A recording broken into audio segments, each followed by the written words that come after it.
औज़ुबिल्लाहिमिनश्शैतानिर्रजीम बिस्मिल्लाहिर्रहमानिर्रहीम। अस्सलाम वालेकुम एवरीवन, क्या हाल चाल है आप सबके। उम्मीद करती हूँ कि आप सब लोग ठीक होंगे। अल्हम्दुलिल्लाह मैं भी खैरियत से हूँ। जैसे कि अभी रमज़ान शुरू होने वाले हैं तो हर घर की तरह मेरे घर में भी यही मसला चल रहा है कि मैंने डिटेल से सफाइयाँ करनी है। इसके साथ साथ मैं आपको ये बताऊँगी कि ऐसा मैंने क्या किया था कि मैं डे एंड में हॉस्पिटल पहुँच गई थी, ऐसा क्या हुआ था। एंड सेकेंड, अगर कोई आप में से मुझे न्यूली वेड कपल देख रहे हैं या जो कोई अभी नई नई माँ बनी है वो मुझे देख रहा है तो मेरी वीडियो के बस अपने एंड तक देखना है। बहुत मज़े की एक आपको टिप दूंगी जो कि आपके बुढ़ापे का सहारा बन जाएगी। और सेकेंडली मैं आपको ये भी बताते चलूँगी कि आप ऐसी कौन सी टिप एंड ट्रिक्स को अप्लाई कर सकते हैं जिसके साथ आपका घर हमेशा से नया लगेगा, जैसे आपने अभी रेनोवेट करवाया है या अभी वाइट वॉश करवाया है। तो आपने वीडियो के साथ चिपक जाना है, एंड तक देखना है।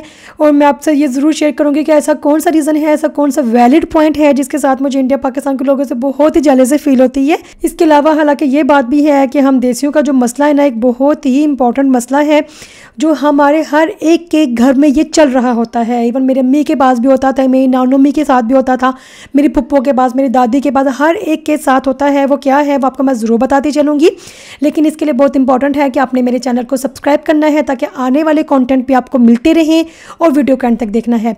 ये हमारे घर के पास ही बेकरी थी जहाँ पे नई ना ये दुबई की चॉकलेट आई थी। पता नहीं आपके साथ ऐसा होता है या नहीं, लेकिन मेरे साथ तो बहुत होता है कि रमज़ान आने वाली है, फटाफट खा लो, ये भी खा लूँ वो भी खा लूँ माशाल्लाह से, कि रमज़ान आ जाएंगे भी खाया नहीं जाएगा। जैसे कि रमज़ान अल्लाह खैर करे कभी ख़त्म ही नहीं होने।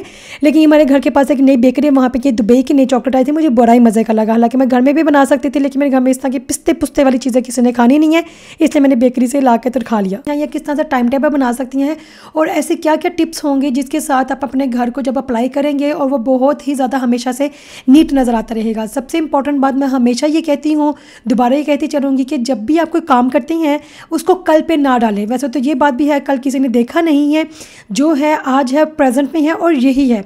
जो भी आपके काम करती हैं आप प्रेजेंट के हिसाब से करते नहीं, उसके साथ ये बहुत ज़्यादा फ़ायदा ये हो जाता है कि काम का बर्डन नहीं पड़ता। क्योंकि हर एक टाइम पे, अगर मैं अपनी पर्सनली बात करूँ तब मेरा हर एक टाइम पे अपना अपना स्केड्यूल है। मैं सुबह का काम मैं ये नहीं कह सकती कि शाम को कर लूँगी तो शाम को हो जाएगा। शाम को ऑलरेडी मेरे पास बहुत ज़्यादा काम ना इंतज़ार कर रहे होते हैं कि आओ मुझे आके करो, आओ मुझे आगे करो। मैंने ना वाइट वॉश का ना एक बड़ा सा पैकेट ला के रख दिया हुआ है, लाइक वो जो भी है ना डब्बा शब्बा।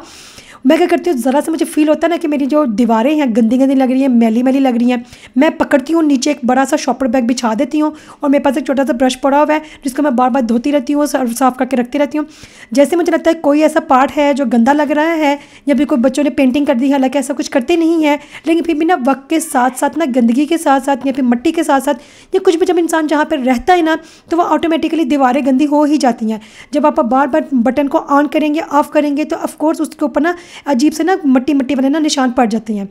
तो मैं क्या करती हूँ, हर दूसरे तीसरे दिन या महीने में एक बार, 2 महीने में एक बार पकड़ती हूँ और उसके साथ ना दीवारों को रगड़ना शुरू कर देती हूँ। इसके साथ ये होगा कि बड़ा नीट नीट सा लगता है। मैंने ना ये जो प्लास्टिक शीट मैंने टेबल के ऊपर चलाई हुई थी, आई डोंट नो इसके साथ वैसे हुआ क्या है। मैं मोबाइल के साथ वीडियो बना रही थी, बहुत अच्छी वीडियो बनी थी। जब मैंने इसके साथ एडिटिंग करना शुरू किया है तो इतना जूम हो गया कि मुझे नहीं समझ आ रही है ऐसा क्यों हो गया। क्या ये जो मेरी ऑलरेडी जो शीट बिछी हुई थी वो तो ना यूज़ कर को ट्रांसपेरेंट थी, वो तो ना येलो येलो मैली मैली से लग रही थी। उसको मैंने निकाल के फेंक दिया और मैंने नई वाली लेकर आई थी वो मैंने बिछा दिया। सोफ़े के पीछे से मेरे लिए बहुत ज़्यादा इंपॉर्टेंट है। आई डोंट नो आप लोगों के लिए है या नहीं है, ऑफकोर्स बहुत ज़्यादा लोगों के लिए प्रॉब्लम होती होगी। मेरे लिए ना आगे आगे से सफाई करना बिल्कुल इंपॉर्टेंट नहीं होता है, की है नहीं की है, हालांकि मैं रोज़ाना करती हूँ। तो इम्पॉसिबल है कि मैं सोने से पहले रात को सफाइयाँ करके ना सोऊं। थक गई हूँ, मर गई हूँ, टूट गई हूँ, लेकिन फिर भी है मेरी सफाइयाँ करके ही सोना है। लेकिन मेरे लिए बहुत ज़्यादा इंपॉर्टेंट है कि मैं सोफ़े के पीछे से, बेड के नीचे से और ट्रॉली के पीछे से ना सही तरह से सफाई करूँ।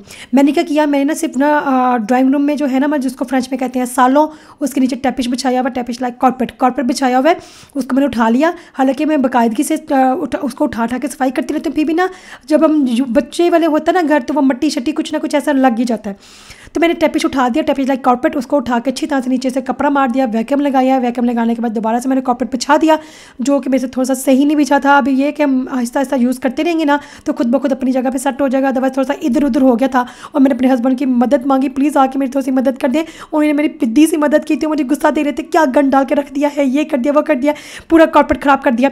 लेकिन मुझे ये था कि मैं फटाफट कर लूँ, क्योंकि जब रमज़ान शुरू हो गए तो फिर इस तरह से सफाई करना बहुत मुश्किल हो जाएगा डिटेल वाली, फिर तो ईद के बाद ही मौका मिलेगा। और अगर मैं किचन की बात करूँ तो ड्यूरिंग द रमज़ान ऐसा तो हो नहीं सकता कि आपको सफाई ना करनी पड़े, क्योंकि जब बहुत ज़्यादा चीज़ें फ्राई वाली होती हैं ना, हालांकि मैंने आपको पहले भी बताया है कि मैं फ्राई चीज़ें ज़्यादा नहीं खाती। जिसने मेरी पहले वाली वीडियोज़ नहीं देखी हुई कि रमज़ान का टाइम टेबल क्या होना चाहिए, डाइट टेबल क्या होना चाहिए, मैंने पूरा डिटेल में बताया था। मैंने अपना भी टाइम टेबल आपको शेयर किया था, आप अगर चाहे तो मेरी वो वीडियो देख सकते हैं जिन्होंने अभी तक नहीं देखी। ओके, तो मैं ये जितने भी दराज वगैरह है ना, इसमें जितनी एक्स्ट्रा चीज़ें थी ना, क्योंकि हम देसियों के साथ पता नहीं के चक्कर में मेरे दिमाग में इतना टन टन लगता है ना, हालांकि मैं इस तरह से नहीं करती। जितनी भी एक्स्ट्रा पेपर होती हैं, एक्स्ट्रा लिफाफे होते हैं, कोई बर्तन है, कपड़े हैं, कुछ भी है, मैं एहतियातन नहीं रखती अपने पास संभाल के, क्योंकि हम पाकिस्तानियों के, हम देसियों का ये बहुत बड़ा मसला है। ये कपड़ा पुराना हो गया है, छोटा हो गया है, ये बर्तन नहीं यूज़ हो रहे, या कोई भी ऐसी चीज़ है हम उसको एहतियातन स्टोर में रख देते हैं, या भी पड़ी रह जाती है कि यूज़ हो जाएगी। वो यूज़ नहीं होती, कभी भी यूज़ नहीं होती। उसको उठा के फेंक दो।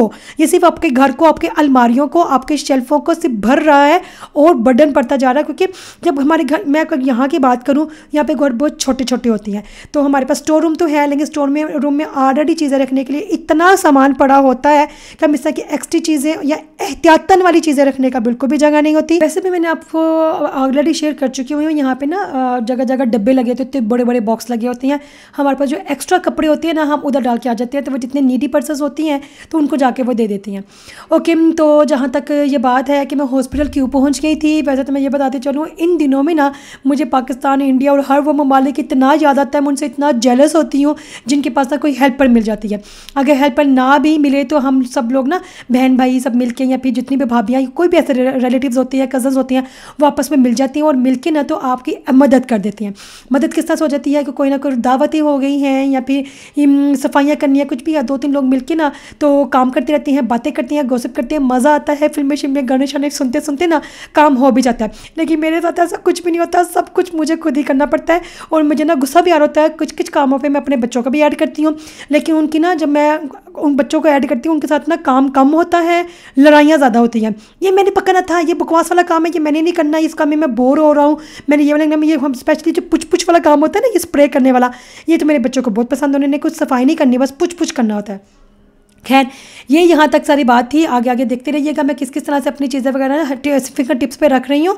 और जहाँ तक बात है कि मैं हॉस्पिटल क्यों पहुँच गई थी, मैं ये सब सफाइयाँ कर रही हूँ। सफाइयाँ करने के साथ साथ मैंने क्या किया, मेरे अपने बच्चों को कहा साथ साथ तुम लोग ना नहाते भी, लोगों की पेंटिंग शेंटिंग की हुई थी, मैं कहा नहाते रहना। वो मेरे बच्चे क्या करती है, जब नहाती है ना तो वो ऊपर से जो शावर है उसको नल का बंद ही नहीं करती, वो ऊपर से चलता जा रहा है, नीचे शैम्पू ज़ाया करते जा रहे हैं, शैम्पू भी ज़ाया हो रहा है, ऊपर से पानी भी ज़ाया हो रहा है। और मेरा जो दूशा है, दूशा लाइक बाथरूम, ऑलरेडी मैं आपसे शेयर कर चुकी हुई हूँ, लेकिन मैं अगर आपको नहीं पता तो मैं बताती चलती हूँ। उसका जो नीचे वाला जो है ना, वो बिल्कुल ज़मीन के साथ है, वो बिल्कुल बना टप नहीं बना हुआ ना, मैं टप वाला नहीं है हमारे घर में, तो वो पूरा का पूरा पानी जो है ना, वो भर के ना बाहर आ गया, बाथरूम से बाहर भी निकल के ना वो सारे कॉरिडोर में आ गया। इतना ढेर पानी हो गया। और यहाँ पे कोई नलके शलके या फिर कुछ जैसे कहते हैं ना परनाले या नालियाँ, उस तरह का सीन नहीं है, तो ना ही वाइपरों शरपरों वाला सीन है। मैंने क्या किया, मैंने बड़ा सा कोई कपड़ा लिया पुराने वाले, क्योंकि मैं अक्सर बच्चों वाले घरों में ना, जिनके नहीं पता मैं बताते चलती हूँ, प्लीज़ इनके बच्चे अभी बिल्कुल बेबे हैं, जिनके बच्चे नहीं हैं अभी, इंशाल्लाह खैर से होंगे, तो जितने भी एक्स्ट्रा कपड़े होंगे ना, स्पेशली कॉटन के या फिर मोटे वाले स्वेटर्स वगैरह, उसको नहीं फेंकना आपने, वो आपके बहुत काम आती हैं। मैं तो उनको अपने बुढ़ापे का सहारा कहती हूँ, वो हमारे बुढ़ापे का सहारा है। वो क्यों है, क्योंकि जब ऐसे कोई बच्चे ने उल्टी कर दी है या कोई चीज़ नीचे गिर गई है, या फिर जैसा कि ये वाला मेरा काम हो गया था, इतना ढेर पानी हो गया था, मैं स्वेटर से ले लेकर उसको बाबा नचोड़ती जा रही थी, और इस तरह से मैं इतना थकी उस वक्त मुझे अंदाज़ा नहीं हुआ कि पेंटिंग भी कर रही थी और बाद में सोफे भी आगे पीछे करके सफाइयाँ कर, ये वो है ना, तो उस वक्त मुझे इतना फील नहीं होता। लेकिन डे एंड में जब मैं लेटी हूँ सोने के लिए, तो मैंने ना बिल्कुल ही बॉडी बिल्कुल ब्लॉक होगी, इतनी ब्लॉक होगी कि इवन मैं सांस भी नहीं ले पा रही थी, और लिटरली मैं मुझसे सांस नहीं आ रहा था। फिर मुझे डॉक्टर के पास आना पड़ा, उन्होंने मुझे दवाई लिख के दी कि फिलहाल तक मैं ऐसा आराम आ जाए। फिर मैं फिजियोथेरेपिस्ट के पास भी गई थी, उसने वो जैसे मालिशा कहते हैं, वो करने के बाद अल्हम्दुलिल्लाह से कुछ तो मेरा सब बेहतर हो गया, लेकिन अभी तक पेन है। बस मेरे हक में दुआ कीजिएगा, और क्योंकि दुआओं की हम सबको ज़रूरत होती है। और इस बार बारकत महीने में प्लीज़ मुझे बिल्कुल ना भूलिएगा, अपना बहुत ज़्यादा ख्याल रखिएगा। अल्लाह हाफिज़।